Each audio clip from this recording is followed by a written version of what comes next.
রাকিব অন্তরাকে খাইয়ে দেওয়াতে অনেক বেশি কষ্ট পেয়েছে ইয়াসিন মিথিলা। মিথিলা বলেছে, আমি আমার স্বামীর পাশে কেউ না থাকলেও যতদিন বেঁচে থাকবো ততদিন আমি আমার স্বামীকে কখনো কষ্ট পেতে দেব না, কখনো একলা করব না। আঘাত কষ্ট যাই পাক না কেন, সফলতাটা একদিন ইনশাল্লাহ ধামাকা হবে। এমনই কথা বললেন মিথিলা। আসলে ইয়াসিনের মা কিছুদিন আগেই ঋতুর বার্থডেতে এসেছিল, আর সেখানে রাকিব অন্তরাকে নিজ হাতে খাইয়ে দেয়।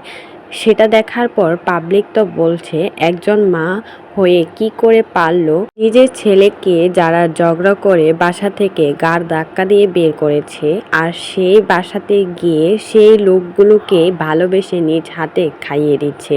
এটা কি মা নাকি অন্য কিছু? এমনইভাবে কমেন্ট করছে সবাই ইয়াসিনের মাকে। আর এসব দেখে ইয়াসিন তো অনেক বেশি কষ্ট পাচ্ছে, কারণ নিজের মা হয়ে যারা নাকি তাদের প্রাণপ্রিয় শত্রু তাদের সাথে হাত মিলিয়ে ভালোবেসে খাইয়ে পর্যন্ত দিচ্ছে। আর এটা দেখে স্বাভাবিক সবারই কষ্ট হবে। আর সেই জন্যই কিন্তু মিথিলা এই কথাটা লিখেছে তার স্বামীকে নিয়ে। কেউ পাশে না থাকলেও সে সব সময় পাশে থাকবে। আসলে অন্তরা আর রাকিব হচ্ছে ভাই আর ভাইয়ের বউ, তাদেরকে আহ্লাদ করে খেতে দিতেই পারে, স্বাভাবিক।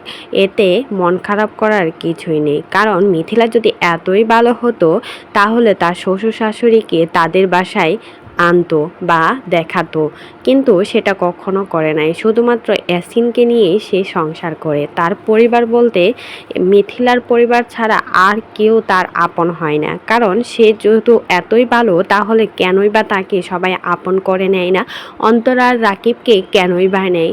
এটা সবার প্রশ্ন। সবাই তো বলছে ইয়াসিন মিথিলাই খারাপ, তা না হলে তাদের কাছে না যেয়ে তার নিজের মাই রাকিব অন্তরার কাছে কেনই বা আসলো? তাহলে বোঝাই যাচ্ছে রাকিব অন্তরা কতটা ভালো, আর মানুষজন কতটা ভালোবাসে রাকিব অন্তরাকে। এটাই আরও প্রমাণ করে দিল।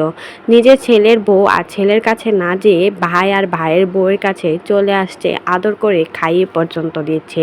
শুধুমাত্র ছেলে আর ছেলের বউ ভালো নেই বলেই এই কাজটা করেছে মিথিলার শাশুড়ি, তা না হলে কখনোই করতো না। তো এই বিষয়ে যদি আপনাদের কোনো মতামত থাকে সেটা কিন্তু অবশ্যই আমাদের কমেন্ট বক্সে কমেন্টে জানাতে অবশ্যই ভুলবেন না।